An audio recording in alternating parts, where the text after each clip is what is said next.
talk. If you have any questions during the presentation, please submit them through the question box. We'll answer as many questions at the end as time allows. If we don't get to your question today, we will follow up with you afterwards. Tomorrow, you will receive an email with a link to replay today's broadcast. Let's get started. Hosting today is Jared Farrell, one of Pentegra's relationship managers. Jared brings a proven track record of success to his role and is committed to delivering value through personalized expert support for his clients. Today, Jared will explore some of the most common compliance gaps, discuss potential warning signs, and review oversight practices that can help identify issues before they escalate. And with that, Jared, I'll turn things over to you. Hello, good afternoon. Thank you, Lizzie, so much for the introduction. I appreciate the opportunity to present on today's topic, and thank you so much for taking time to join us today. We're going to talk today about avoiding costly penalties, protecting clients before it's too late. This is a big topic for me, what I do with my advisors and my clients, and making sure that we think about every possible angle is going to be important. I've been in the industry for, again, more than 20 years now and seen a lot of different things from operations to compliance to relationship management. And so this is something I've been very excited about covering for quite some time. We're going to understand the real cost of compliance failures, identify common compliance gaps, figure out what the warning signs are. Obviously, we want to get that before something escalates and becomes worse. How can we implement a proactive oversight instead of being reactive? And then we're going to discuss how the fiduciary partners such as Pentegra can get involved to provide resources and support on the regulatory compliance side. So today's retirement plan environment is just moving rapidly. It's constantly evolving. We have a lot of pressure from the regulatory boards or regulatory bodies such as the DOL, the IRS. We always have legislation, it seems like, going on. We're going through Secure 2.0 right now, soon to be Secure 3.0, so we can't get too comfortable. There's always going to be an increase in fiduciary awareness. What kind of oversight does a plan have? We have, obviously, participants have great expectations for what they're getting, not just from their employer, but obviously what are they getting from the record keeper? What are they getting from their TPA? Do they feel like they're accomplishing their goals and completely prepared for retirement? We obviously have a lot of scrutiny from our regulators. The DOL is not going away. The Department of Labor is very, very concerned with retirement plans, protecting employees. And so we have a reality check. Many of the compliance failures, they're not caused by intentional misconduct. That's key. Some clients are very, very concerned when they have something go on with their plan, and they're feeling like they did something intentionally wrong. And it's not about the intent, but there is a reality check on the failures that occur. From administrative oversights, we have breakdowns with processes, we have missed deadlines.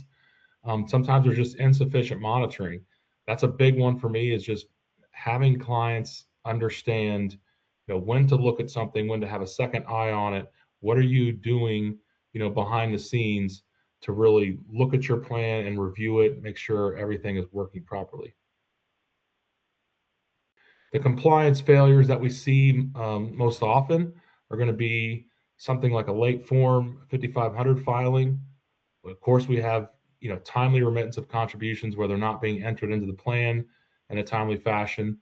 Errors with eligibility.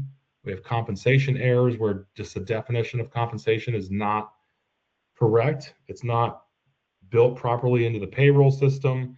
It's not, going through the benefits person like it should. So that definition of compensation is huge. Understanding what you put inside the compensation, what you include, what you exclude. And of course, you have operational failures that happen from time to time. The consequences, you can see those on the right-hand side. We've got regulatory penalties. If you submit contributions late, you're going to have to get a correction in place where we do lost earnings. Sometimes you submit a form 5330. When it comes to eligibility, you can have employer, corrective contributions that have to be put in because somebody got into the plan late. They're supposed to be in March. They didn't get in until August. Obviously, they didn't get their match. So you could have an employer, commitment of contributions that they've got to put in there. And when it comes to compensation, obviously it can impact testing. There can be corrections that come from that. And then, the IRS, has their system and their process for correcting operational failures, VCPs, Popular Voluntary Correction Program. And so these are the things that happen. These are the consequences of those type of errors. The cost that often hurts most, this is the hidden cost that I think a lot of times we maybe lose sight of because we see dollar signs, but there's a hidden cost associated with a lot of these penalties. You have a loss of trust. The sponsor is either losing confidence in somebody, or somebody's losing confidence in the sponsor and the employer, what they're doing. You've got questions that can take place from either the record keeper or the TPA as far as oversight, like talking about what are you doing, what are you not doing. You have operational disruption. Obviously, staff has a job to do every day, and when they're being diverted from their normal responsibilities and having to take off that hat of a business initiative and put on another hat for a correction, they're being taken away from their normal job. It's going to be a disruption. There's going to be an administrative burden that gets attached to that. Obviously, the time is a big piece of it, but having somebody or someone dedicated to look at that correction and get things going in the right direction. You have reputational risk. Everyone wants a good reputation, and the auditor that's going to come in and going to audit the plan, that's going to be a negative experience. When they've got to look at certain corrections, they've got to facilitate a different correction with a TPA. You don't want that negative reputation. Obviously, it can damage provider relationships, whether it's a record keeper, could be a TPA. But reputation is at stake when it comes to the retirement plan. When something goes wrong, somebody's reputation is typically going to be called out. You don't want finger pointing, but a lot of times that does happen. And then, of course, you have client retention risk. Are you going to be able to retain this client who is unhappy, who is going through a correction they didn't think was going to happen? There's going to be a financial impact of that, and you don't want that strained relationship from an advisor to a client, from a record keeper to a client. So all these are the hidden costs that we a lot of times need to bring out into the light when it comes to corrections. There's a case study that we can talk about this afternoon where things get lost in translation. A lot of times that's really kind of at the root of what is happening with the retirement plan. Somebody thought somebody was doing something, or they misinterpreted a provision. But our team here at Pentegra, this is a critical area that we have as part of our organization, trying to save sponsors time and money, trying to eliminate frustration. And we can find these errors with conversion plans. It's going from one record keeper to another. Sometimes it's just something gets lost during that provider switch. For example, we've got a plan had 1,000 participants in it. The sponsoring company received the terrible news that the plan had failed compliance testing, and the fix was something they didn't want to hear. So we need to remove 1.7 million of excess contributions and earnings, and it didn't look good when they were looking at this correction and thinking about what was going to be required of them, and obviously the financial impact of it. They obviously decided to call Pentegra.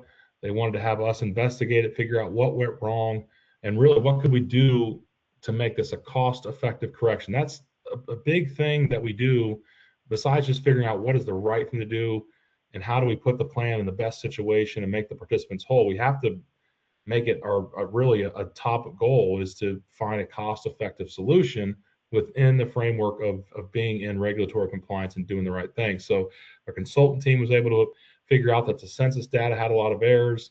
72% of those records were bad, which is a big deal. Everyone knows the old saying, garbage in, garbage out, and that's what happens. A lot of times with census information, whether you're in conversion, implementation, or whether you're providing something during testing season, if you have bad information, you don't have hours worked, you don't have compensation, or you're missing term dates, all that bad information is going to really equal a bad outcome on the other end of it. But we corrected the census data. We were able to help them figure out the matching contributions and the formula that went with that and save them $1.7 million. I was able to remain in the plan because of just making sure they sought a fiduciary expert and they gave the right information. We obviously asked the right questions, We're able to figure it out for them and save them a lot of time and a lot of money. The other case study here is a client that received conflicting IRS communications regarding a 5500, and this was over a 3-year time period. So the client received an IRS notice indicating that penalties have been removed, and then they were pretty excited about that. There's going to be relief here. The matter is going to be fixed. It's going to be resolved. Nothing else to do. But then the problem was, a few weeks later, they received additional IRS letters stating that they needed more time to review the documentation that was submitted for those same filings. So the reopening the case, if you will, on what happened, how did it happen, what was missed, and it just created a lot of anxiety from the client, having to think about the penalties that could return, or that further action was going to be needed on their part. So they took that nervousness, they took that anxiousness and worry, and basically said, let's get an expert involved, let's get Pentegra involved to figure out. And we were able to help them understand the exposure and figure out what was the best way to avoid it. And we supported the client by looking at the correspondence. We confirmed the notices were tied to the correct plan. And obviously, we helped them kind of clarify the different conflicting updates. And then we gave them communication on how they can reduce uncertainty and advise on the next steps. And then we gave them a really good option to seek ERISA legal counsel if needed. But the great news was, after all that follow-up, after all the research, we helped secure final IRS confirmation. All those penalties were removed, and then $303,000, almost $304,000, was waived for the Form 5500 filing. So you can see the huge financial impact that some of these corrections can have attached to them. As long as you get the right experts involved and you document things, you have all the data that is attached to these 5500 filings, and you're able to, notate things, document things properly, we're able to help. We're able to save you a lot of money, a lot of headache, and a lot of time. So common compliance gaps that advisors encounter. Contributions are a big one. Like we talked about, late contributions, they're going to be prevalent throughout our industry, but it doesn't mean you have to have them be a constant pattern. So these are some of the gaps: late contributions, incorrect contribution calculations. That could be something from the client giving us bad data. That could be us looking at data that we think is correct, but has been updated from the client. So these are some of the gaps that we see. Eligibility, you have missed entry dates, improper exclusions. I don't know how many times I've seen a correction where someone's trying to exclude a class. They're trying to exclude part-timers or exclude a certain category of people. And if it's not in the plan document, there's going to be a correction, and we're going to have to help them with that. You have vesting problems, hours discrepancies. Hours is always a big one for me. It's missing in a lot of payroll data that comes over to the record keeper. So that's attached to vesting, it's attached to eligibility, and we see a lot of vesting corrections. We don't have the proper service credited. So you don't have 1,000 hours, that's not a year of service. So someone that's supposed to have 6 years of service, they're showing us 4, for example, all tied to hours. And then you have incorrect forfeiture allocations as well. Compensation, the definition of comp is always going to be important. What are you including? Inconsistent payroll coding. I don't see this quite often, but payroll providers, sometimes there's an update that wasn't done. Sometimes they're not bringing in a certain legislative, guidance for payroll. A lot of these are brand new. You've got some of these age, 62 and Roth contributions and wages over 145,000 where it has to be Roth for someone who's catch-up eligible. So these are all compensation related things. And if the payroll provider doesn't update their programming, we have a big problem. Loans and distributions.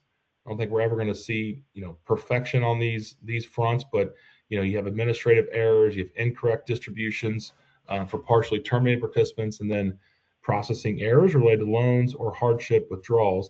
A lot of it just comes down to having the right forms, having the right information. If you have a form that has wrong information on it, and typically that's something about vesting, it's something about maybe a dollar amount they're requesting for a hardship, that's going to be the issue that we run into when we're processing or approving a loan or distribution. And lastly, we have annual compliance where there's missed participant notices, there's a Form 5500 filing inaccuracies, and then operational failures that are identified during plan audits. So these are gaps. We're here to fill the gaps. That's honestly what Pentegra, we live off that. It's just figuring out where are the gaps, what can we help fix, and keep our clients out of the the correction category, and more in running things smooth and having the proper things set in motion. Why clients value prevention? Well, I think our plan sponsors, they really want less surprises. This isn't going to be a shocker, but plan sponsors value providers who reduce surprises, whether that's from us, from the TPA, from the record keeper. They want improved confidence. They want to know they can have somebody administer their plan and know that it's being taken care of, know that everything is being accurate, it's being timely, documents are correct, reviews are correct, statements are correct, and they want simple, they want easy. How can you make things easier? The shift we have in our landscape with our with our economy and with our businesses, everything being more busy, everything revolving around doing more with less. I mean, there needs to be a simplified administration. There needs to be a simple administration approach when it comes to the retirement plan.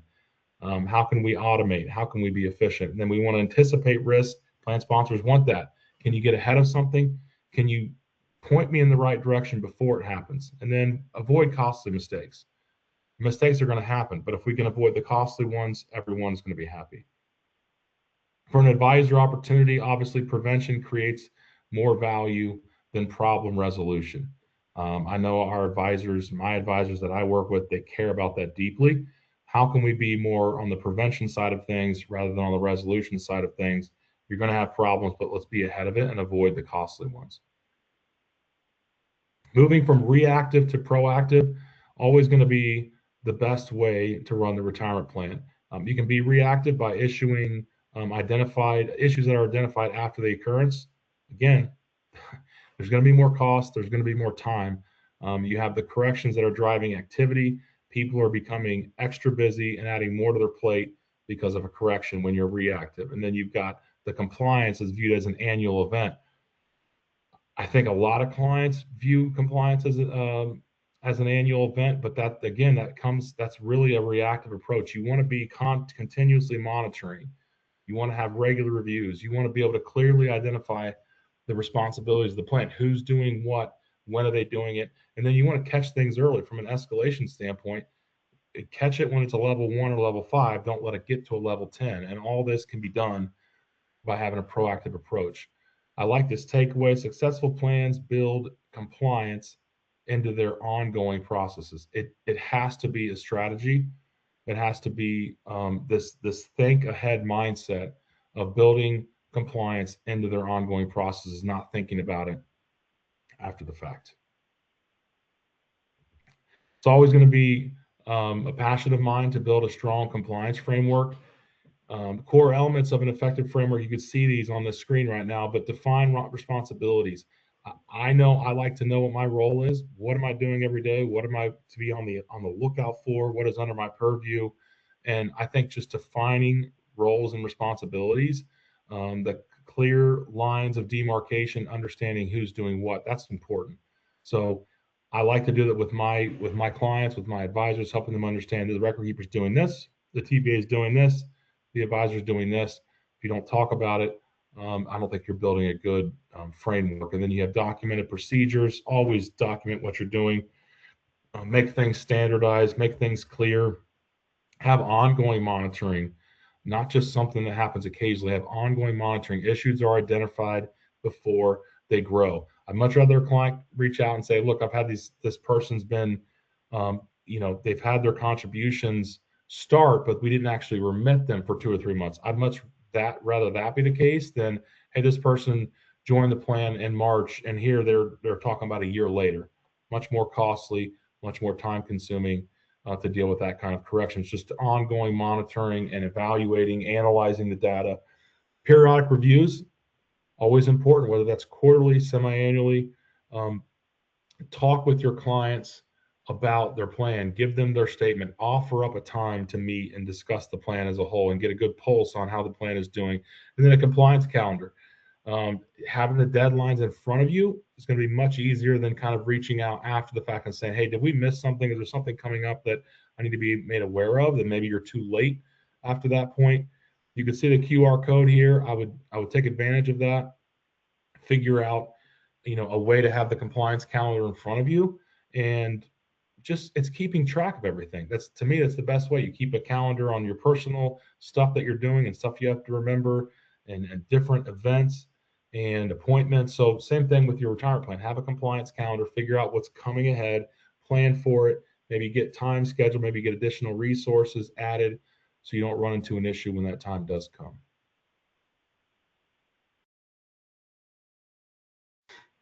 I love internal controls. I, I I feel like a lot of clients maybe just need some guidance with this, but internal controls are going to help prevent plan corrections. Just the bottom line. You can have payroll and contribution controls, reconcile payroll records with some sort of transaction reporting in the record keeper system. It's good to periodically do that. Review the calculations regularly. Verify contribution monitoring. Again, that should be easy. Look at the payroll record, figure out when the paycheck dates were, and then pull a report showing when the contributions were remitted. You could do this yourself. You can monitor yourself. Always going to be huge to avoid plan corrections. Eligibility controls. When are your new hires, getting into the system? Are you actually feeding in hire dates? Do you have rehire dates? Are there upcoming eligibility dates where you need to have someone prepared, make sure that they are knowing to build their profile on the record keeper site, to set up their contributions, and then validate employee classifications. This is important. Long-term part-time employees, just for example, they have to be noted. Somebody who fits that 500 plus hours for 2 consecutive years, it's going to be important to note that in the system to make sure they're eligible to contribute when the time comes. That's all going to be tied to eligibility controls. Review and approve your controls. Again, something may not be working right. If you're reviewing them and changing them up, fixing something that maybe isn't working that great, you're going to be better off. You can have a secondary review for loans and distributions, review annual filings before submission, document approvals. This is just part of being the plan administrator or being the plan sponsor. They're going to have to look at some of these things and figure out how can we get ahead of something that's going to come down the road and maybe get the correction when it's early.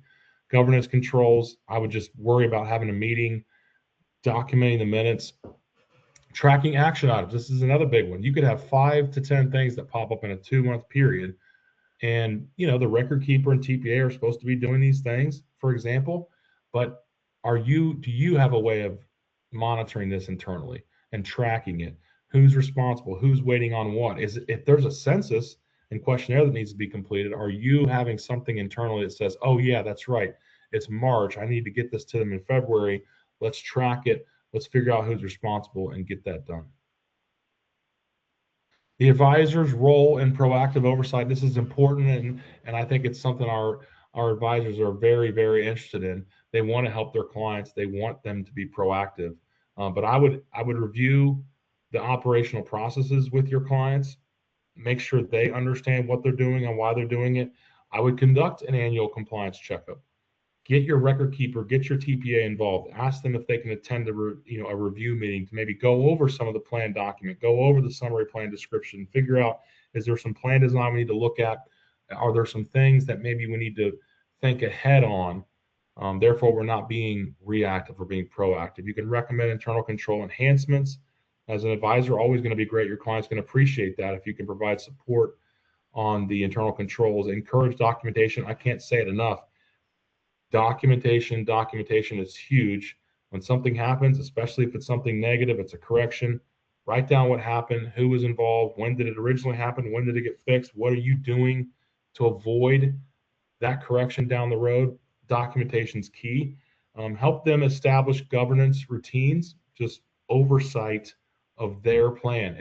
They're the employer, they have their employees, so they need to figure out governance routines and patterns that go along with their plan, and then coordinating with fiduciary and compliance specialists. Again, Pentegra, we're happy to join a meeting. We're happy to be part of a review to go over regulatory compliance, to go over just the testing season that recently happened, maybe go over some of the audit stuff that's happening, go over legislative updates that are coming down the road. So work with us on that. We're happy to get involved. We're happy to support you with that type of oversight.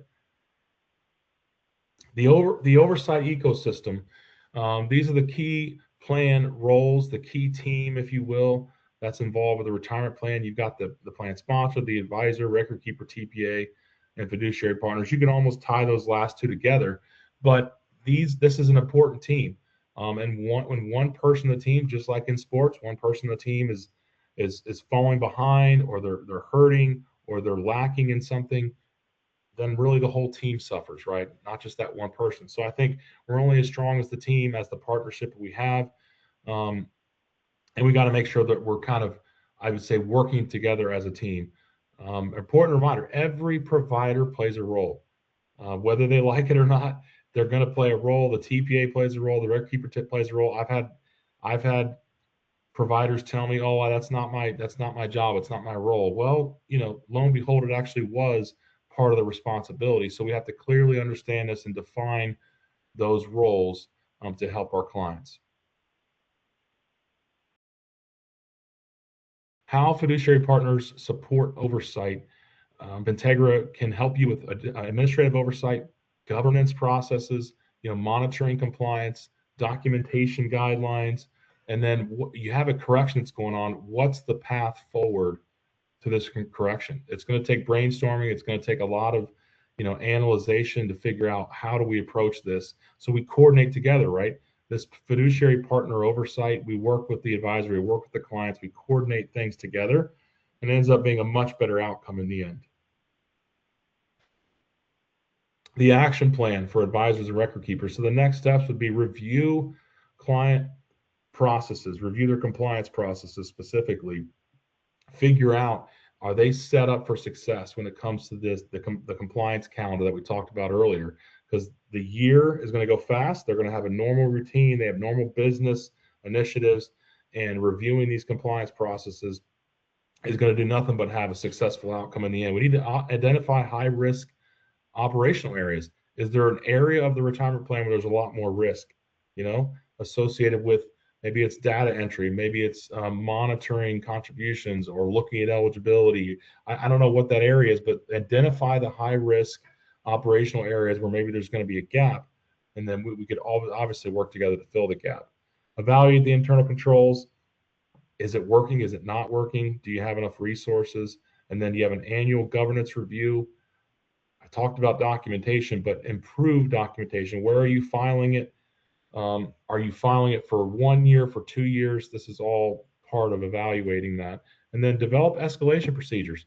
Sometimes the best way to avoid taking an escalation from a 7 to a 10 is just to figure out when to escalate something. Are you escalating to the right people? Sometimes maybe you think you need to go to person A, but it's person B that's going to be the one that needs to be involved with the escalation. Where to go is important. Getting your TPA involved, getting the record keeper involved, that can help in streamlining some of these escalations and getting to the right person at the right time.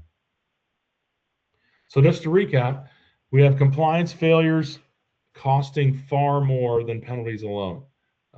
This is something we hate to see, where there's a large correction because something wasn't looked at earlier, something was looked over, and just somebody assumed something was going to happen and it didn't happen. So it's going to be far more costly than the penalty alone when we have a compliance failure. Early detection is the key.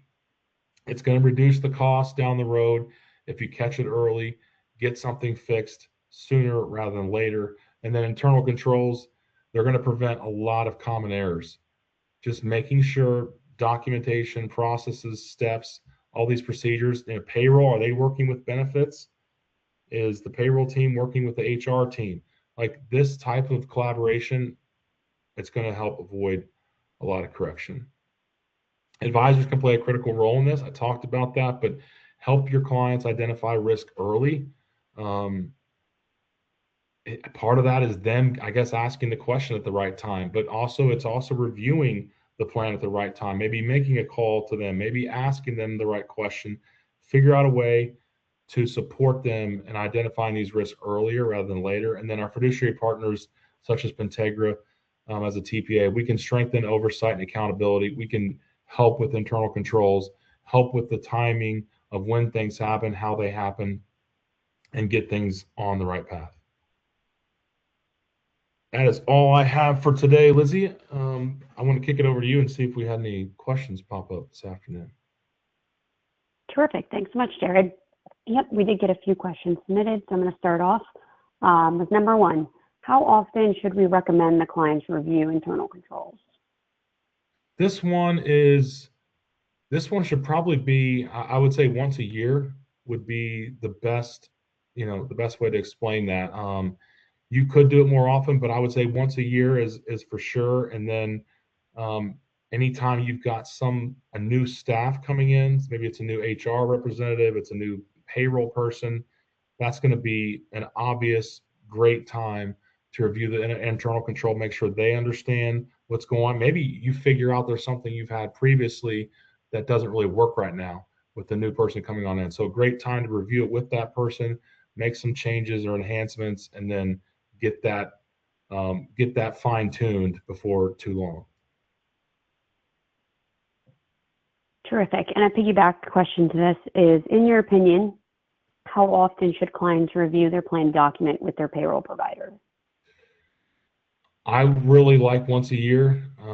I think it's probably pretty ambitious to think that you're going to review once a year, but with the landscape we've got, with the high cost of corrections, I think reviewing that plan document once a year is going to be important.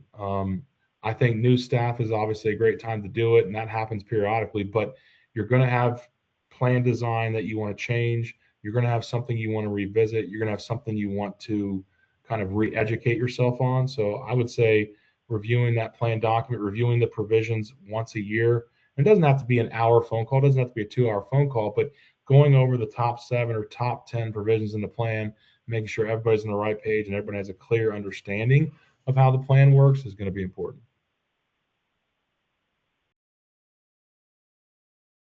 Thank you. And then we got one more. Does Pentegra have any plan sponsor education resources that I can direct my clients We to? do support that. We do have plenty of resources. I know our marketing team does a great job of putting out campaigns and putting out helpful links and helpful resources. So that's always going to be there. There's also something we've been working on for quite some time with a plan sponsor education, having webinars, having live presentations, but being able to say, what can we talk about to have a better understanding of our plan, how it works. And plan sponsor education is a key part of what we do as a TPA and fiduciary. So that's something that's being announced really, really soon. It's been worked on for quite some time, and just giving our plan sponsors everything they need. I mean, you're going to need a lot of tools to run the retirement plan, to avoid mistakes, to have things run smoothly. And so we're happy to partner right alongside you and give you everything you need to make the plan a success. Excellent. Thank you. That does conclude our questions. If anyone has any follow-up questions, you may continue to submit them in the question box or reach out to us directly, and we will get back to you with an answer. So with that, Jared, thank you so much for this presentation, and thank you everyone for attending today's PENTalk. As mentioned earlier, you will receive a recording of the presentation tomorrow. Thank you and have a great rest of your day. Thanks, everybody. Have a good day.